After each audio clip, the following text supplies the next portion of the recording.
세상 흥미로운 소식을 콕 집어 전해드리는 피커TV입니다.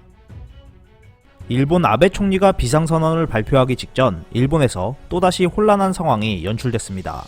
도쿄는 위험하다, 도망가자, 일본에서 비상선언을 할 것이라는 말이 나온 이후 일본 소셜 네트워크에 도쿄 탈출이라는 키워드가 급속하게 퍼졌습니다.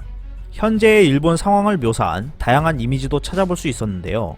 키워드에서 탈출의 의미는 문자 그대로 도쿄에서 탈출하려는 것처럼 보이지만 그 뒤에 있는 현상은 확산에 대한 진정한 공황 상태라는 것에 의미를 둘 수 있습니다. 오자와 이치로 의원은 검사 수가 적은 일본 내의 상황을 두고 충분한 검사를 하지 않으면 이번이야말로 은폐가 이 나라를 망친다라며 위기감을 나타냈고, 아사히 신문도 SNS에 확산 중인 도쿄 탈출 해시태그를 조명했습니다. 전문가들은 도쿄에서 지방으로 대이동이 이루어지면 의료진과 병상이 특히나 모자란 지방 지역에서 의료체제 붕괴가 더욱 빨라질 수 있다고 우려했습니다. 토호쿠 대학 오시타니 히토시 교수는 소수의 증상자가 나오는 것만으로도 의료체제를 유지하지 못할 수 있다라며 전국으로 확산시킬 만한 행동은 가능한 피해야만 한다고 지적했는데요. 이에 반해 스가 관방장관은 7일 기자회견에서 비상선언과 관련해 중요한 인프라인 철도 등의 간편을 생각하지 않고 있다고 말하며 비상선언에 나타나는 한 달간의 효과를 확인하고 싶다고 언급했습니다. 일본 사회는 현재 공황 상태로 인해 또다시 사재기 열풍이 불고 있습니다. NHK는 일본 정부가 비상선언을 하기로 했다는 보도가 나온 이후 식품점들의 상황을 전했습니다. 코이케 도쿄지사가 사재기는 필요 없다며 하지 말아달라고 호소하고 있지만 일본 국민들의 불안감은 날로 높아지고 있는 모습입니다.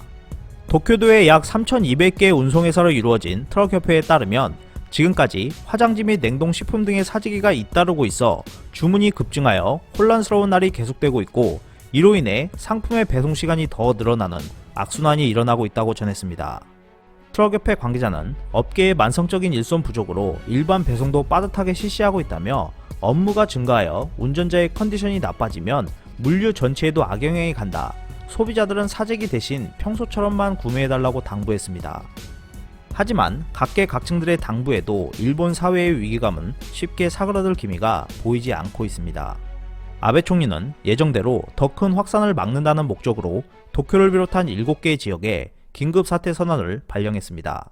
국민의 생명과 건강에 중대한 피해를 줄 우려가 있다며 이 같은 조치를 시행했지만 대응이 너무 늦었다는 비판은 피할 수 없을 것으로 보입니다.